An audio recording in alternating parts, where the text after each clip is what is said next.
Hi, I'm Michelle Begue with a look at what's happening in Latin America now. But first, our news trivia. Which of these does not belong on the altar during Mexico's Day of the Dead? We'll have the answer later. The world is watching as the climate change summit COP26 is being held in Glasgow, UK, and these are some of the proposals Latin American leaders brought to the table. Argentina and Bolivia are pitching a green debt swap to add to the accelerated actions in the region. Ecuador's president announced the expansion of the Galapagos Islands Marine Reserve. Colombia pledged to reduce their CO2 emissions by 51% by 2030. Chile set a goal of 100% clean energy by 2040, and both Colombia and Chile aspire to be carbon neutral by 2050. Tragic news in Brazil as 9 firefighters died after the roof collapsed in a cave. The accident occurred Sunday as a group of firefighters were on a training exercise in Duas Bocas Cave, which is 380 kilometers north of the city of Sao Paulo. Access to the site was difficult as there were threats of additional collapses. One person was rescued.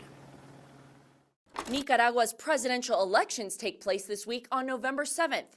It's been a bumpy election season, especially because of huge crackdowns on the opposition's big presidential candidates.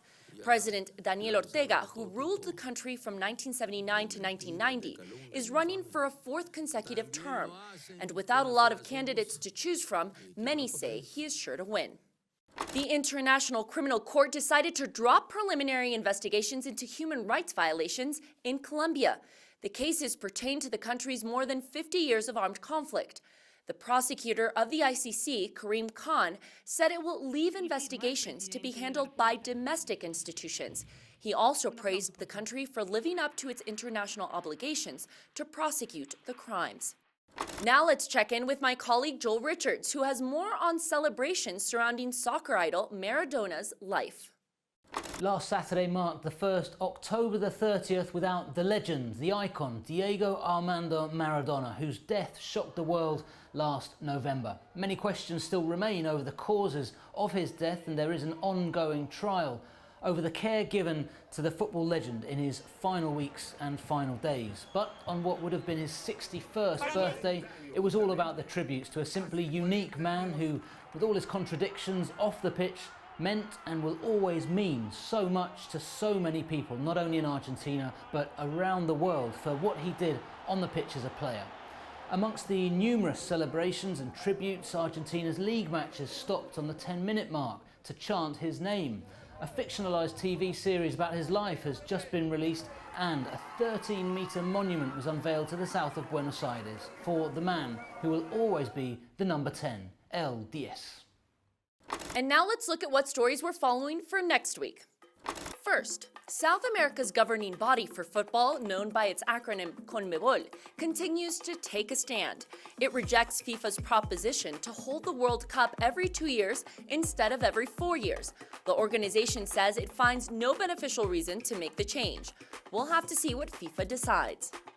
And second, Argentina's former president Mauricio Macri appeared in court last week to give a voluntary statement in a case of alleged espionage. The probe is investigating claims that Macri's government illegally spied on the family members of 44 sailors who died in a tragic sinking of the Ara San Juan Navy submarine. The hearing, however, was suspended the day before he testified. It's not clear when he will be summoned to court again. And now the answer to our news trivia. The answer is C. Pepper does not belong on the altar, but salt and sugar do. The Day of the Dead is a centuries-old tradition celebrated every year on November 1st and 2nd throughout Latin America and the Caribbean, although it's most closely associated with Mexico. Mixed with both Catholic traditions and ancient customs from Mexico's indigenous culture, it's the day to commemorate death as just another part of life. It's also a moment to honor departed loved ones. That's why altars are used to remember those who have passed. On the altar, you will often find sweets that were liked by the family member.